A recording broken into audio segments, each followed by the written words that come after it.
everyone, it's Amber, and today I'm going to be doing the On My Shelf tag, which is a tag that I've seen around for a while and I've been wanting to do it. So I figured that I would do it in honor of getting a new bookshelf, which you can probably see right here behind me. So basically, if you don't know what this tag is, it's basically like you get a bunch of numbers and then you count that on your bookshelf, and then you kind of tell the story of the book that you land on.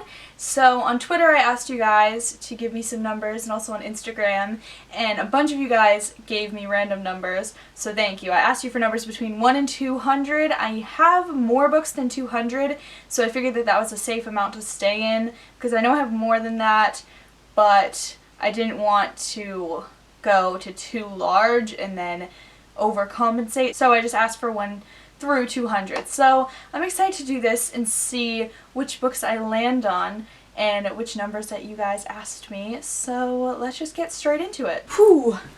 I changed the lens, so sorry if you can't hear me as well because now I'm farther away from the camera, but I changed lenses so that you can see my entire beautiful bookshelf in all of its glory. So here it is. And I have the numbers on my phone that you guys gave me, so I'm going to go through those numbers and I'm going to count on my bookshelf up until I get to the number, and then I'm going to tell you about the book. So I have a bunch of numbers. I'm probably not going to get to all of them, but I'll try to get to the most that I can. The first number is 85. Cue speeding up so that you guys don't have to watch me boringly count to 85.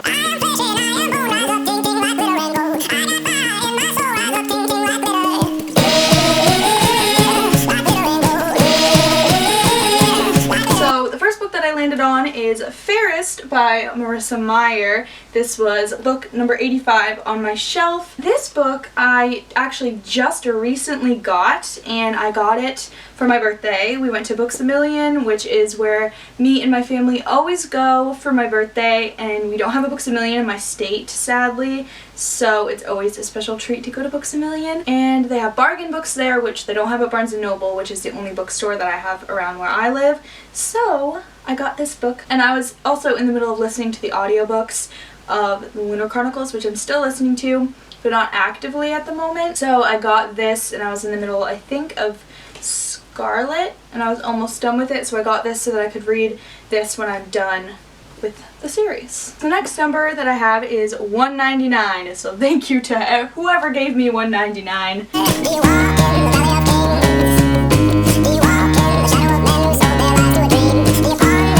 Landing on books that I haven't read yet. So the next book that I landed on, which you guys can probably see, I don't know how much of me you can see, but is Girl Online by Zoe Sugg. I was really into Zoella, her channel, for a while, and when she came out with her book, I bought it at Barnes & Noble, and I remember the day that I bought it, and I was really excited about it, but then I still haven't read it.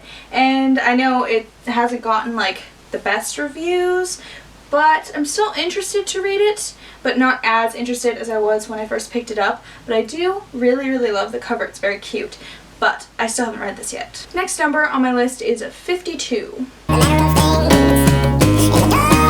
the next book that I landed on, which was number 52, is The Bane Chronicles by Cassandra Clare, Sarah Reese Brennan, and Maureen Johnson, which is literally the only book other than Lady Midnight out of Cassandra Clare's books that I haven't read. But I got this for Christmas. My dad got it for me for Christmas, so thank you, Dad. And I still haven't read it. I got it 2 Christmases ago, but I'm very, very excited for the Malik story that's in this because I love Malik. But for some reason I just haven't read the rest of it. I feel like when I'm in like a slump or something after I read Lady Midnight and then Lord of Shadows, I'll want another Cassandra Clare book. So I have this one lined up for when it gets like that, but I haven't had that happen to me yet because I haven't read Lady Midnight. But I'm excited to read this and hear about Magnus's adventures, and I believe that Magnus is getting his own trilogy. Correct me if I'm wrong, but I think that there is going to be an entire trilogy about Magnus Bane, which is exciting, but haven't read this yet. I am ashamed. I know. The next number that I have is a nice easy one. It is 8. So the book that I got for number 8 is Every Last Breath by Jennifer L. Armentrout, who, if you don't know, Jennifer L. Armentrout is one of my favorite authors of all time. She's one of my auto-buy authors. I will always buy her books.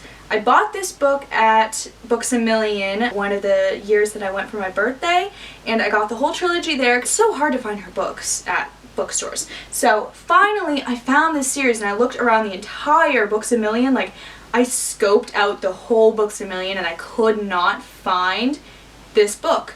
And then finally, by accident, I stumbled upon it and the whole series. And my sister, I told her that she should read it because she was in the middle of reading the Lux series at the time, or she was going to read the Lux series at the time, I think. I told her that she should read this because she'd probably like it from what I'd heard. Like, I'd heard that it was really good, and I loved the Lux series, and I was expecting this to be just as good, if not better. So I told my sister that she should buy it, and she said that the covers were too ugly, so she didn't want to buy it. The covers are ugly, but they are amazing. They're so good. And after I read this book, my heart was in pain. Like, I was so upset, and I just felt like there was a big gap in my heart where this series used to be. So that's my story. Very, very long for this book. Next number is 47. The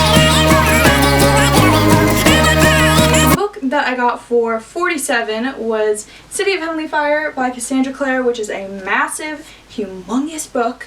This is the longest book, I believe, that I've ever read, which is a fun fact. Also, this book was the first Cassandra Clare book that I had to wait for, and that was very, very painful. About May of my freshman year, and I had finished City of Lost Souls in November of my freshman year. So I waited for this book, and I pre-ordered it, and so did my friend. She pre-ordered it on her phone so that she'd get the ebook, and I pre-ordered it to get like the physical copy.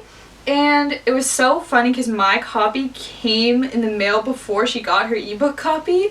Like, we both stayed up until midnight to see it come out because we were very, very obsessed at that point. My copy was waiting at my front door when I got home, and she still hadn't gotten hers. So I, like a good friend, said that I would wait for her, and then she finally got her copy, but then she got way ahead of me in the book. I'm rereading them for the first time, and it's just so great. Next number is 17. So the book for 17 is Shatter Me by Tahara Mafi. I started reading it, and then I just became obsessed, and I read the entire trilogy within the span of like 5 or 6 days. I still love this series, and I really would love to reread it. I remember I was reading Ignite Me on the bus, and I was just like getting all the feels, and I was like, no one talk to me, please, because I'm in the middle of reading this book. Next number is 117. Number 117 on my shelf is Harry Potter and the Order of the Phoenix, which is actually the Harry Potter book I'm in the middle of right now. This will be my first time reading it, and I'm kind of savoring it because everyone always talks about their first time reading Harry Potter, and I really, really love the books. I grew up with the movies. I went to see Harry Potter and the Order of the Phoenix in theaters when it came out, so it was a big part of my childhood still, but I just hadn't read the books. So I am reading it now, I promised. I remember I got this box set for Christmas, and this was one of the things I really, really wanted because I just love these editions, and I didn't have my own editions of Harry Potter. We have like a family set, but my sister has those in her room, so they aren't mine. So I wanted my own Harry Potter editions. The next number is 73. So book number 73 on my shelf is The Magnolia Story by Chip and Joanna Gaines. And if you don't know who Chip and Joanna Gaines are, they're from HGTV, which is like the home and garden channel. And for years, what I watch when I get home from school or like when I'm sick, and I put it on in the background all the time, is HGTV. And they have a show on HGTV called Fixer Upper, and I love their TV show. They have people buy these like broken down horrible houses for like really, really cheap, and then they flip them and renovate them for the families, and the before and after of it is so beautiful, and I just love watching it. But anyway, they wrote a book and I love them, so I'm excited to read this. So next number I'm going to do is 29. So number 29 is Outlander by Diana Gabaldon, and this book I have not read yet, but I love the TV show so much, and I was like in the height of my obsession with the TV show, and I went to Barnes & Noble with my Nana, and I saw Outlander and I couldn't resist buying it, so I bought it, and I started reading a chapter a day, but then I fell off of doing that. I can't wait for this show to come back in September, and I can't believe I have to wait until September, but I will wait for Outlander because it's so good. Still haven't finished season 2 of the show though, because I'm kind of saving it so that I can like spread it out, but I love Outlander. As you can see, I have my Jamies guarding my books. So I hope that you guys enjoyed the On My Shelf tag. It was super fun seeing all of the stories behind all the books that I have on my shelves, because I feel like that's something I think about a lot when I look at my bookshelf, is how I got the book and who I was with and stuff like that, so it's nice to kind of reflect on that. It's sentimental and nostalgic in a way, and it's kind of like a little time portal. So not only do I love reading the content of the books, I also love the stories behind each one of them and how I obtained them. So that is about it for this video. If you enjoyed it, please feel free to give it a thumbs up because it really supports my channel, and you can also subscribe down below if you want to see more of my videos, and I'll see you all next time. Bye!